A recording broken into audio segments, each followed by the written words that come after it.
लोकसभेच्या निकालानंतर आता महाराष्ट्रातील विधानसभा निकालांचे वेध लागले। सर्वच पक्षांनी आणि इच्छुकांनी त्या दृष्टीने आता हालचाली करायला सुरुवात केली आहे आणि त्यात महायुतीसोबत असलेल्या मनसेने स्वबळावर निवडणूक लढवण्यासाठी चाचपणी सुरू केली आहे। पाहूया मनसेच्या या निर्णयाविषयीचा हा सविस्तर रिपोर्ट।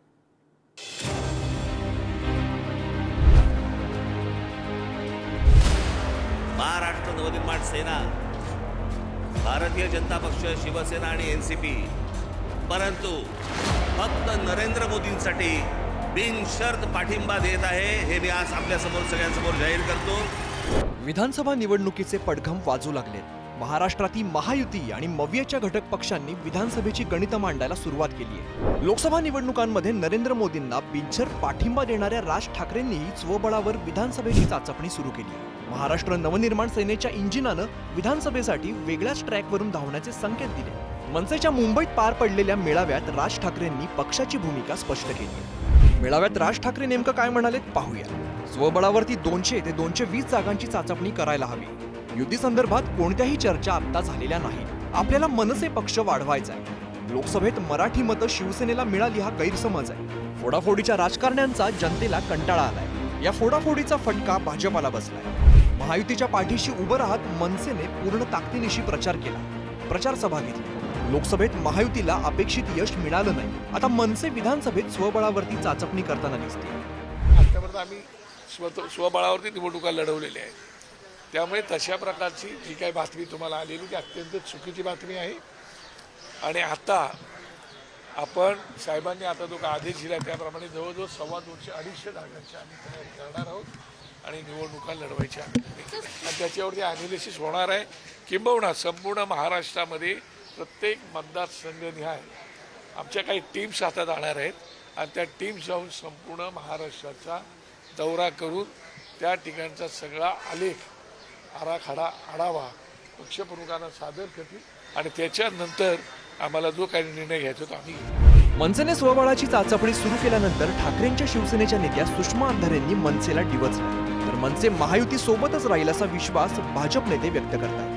जाऊ द्या ताई, कुठे आपण अशा लोकांच्या नादाला लागायचं जे कधी निवडणुकाच लढवत नाहीत। आता कुठेतरी त्यांचा उमेदवार उभा राहणार असं वाटत होतं आणि पुन्हा देवेंद्रजींच्या आदेशानंतर लगेच ज्यांनी माघार घेतली आहे, मला नाही वाटत की अशा लोकांवर मी बोललो पाहिजे आणि माझा वेळ वाया घालवला पाहिजे। 200 पेक्षा जास्त जागा लढवण्यासाठी ते सध्या विधानसभेसाठी प्रयत्न चला बाबा, कुणीतरी इंजिनमध्ये फ्युएल भरायला तयार झालंय म्हणायचं। मी आहे छोटा कार्यकर्ता।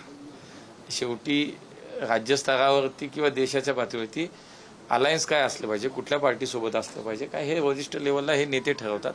त्यामुळे मला असं वाटतं की मनसे आमच्या सोबत आत्ताही होती, पुढच्या काळातही आम्ही एकत्र नक्की राहू असं मला विश्वास वाटतो। नाशिक पूर्व विधानसभेतून मनसेचे नेते माजी आमदार बाळा नांदगावकर यांना उतरवण्याची शक्यता वर्तवली जाते। मुंबईतली मराठी वोट बँक मानल्या जाणाऱ्या दादर, वरळी, लालबाग, वर्सोवा, दिंडोशी, जोगेश्वरी, घाटकोपर पश्चिम या मतदारसंघांची चाचपणी सुद्धा मनसेकडून सुरू आहे। त्यापैकी वरळी विधानसभेत विद्यमान आमदार आदित्य ठाकरेंचा सामना मनसेच्या संदीप देशपांडेंशी होण्याची शक्यता आहे। संदीप देशपांडेंनी आदित्य ठाकरेंना वाढदिवसाच्या शुभेच्छाही दिल्या। असं आज त्यांचा वाढदिवस आहे आणि त्यानिमित्त त्यांना खूप खूप वाढदिवसाच्या शुभेच्छा।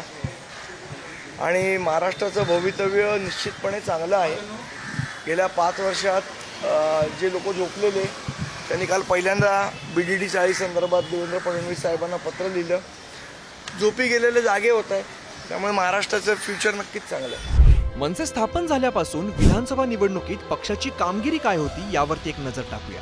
2009 मध्ये 143 जागा लढवल्या आणि 13 आमदार निवडून आले।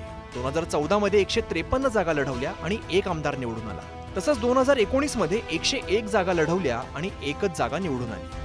2009 ला मनसेला मिळालेली मतांची टक्केवारी 5.71% होती। 2019 मध्ये ती 2.25%वर घसरली।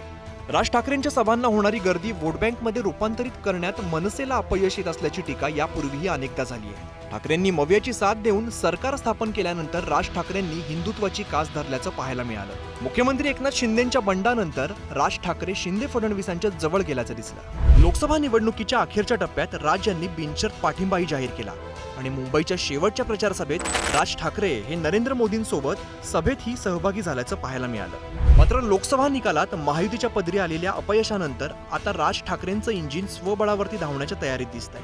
राज ठाकरेंनी चाचपणी सुरू केली असली तरी अंतिम निर्णय काय होणार याकडे अनेकांचं लक्ष असेल. मुंबईहून श्रेयस सावंतसह रशीद इनामदार, पुढारी न्यूज.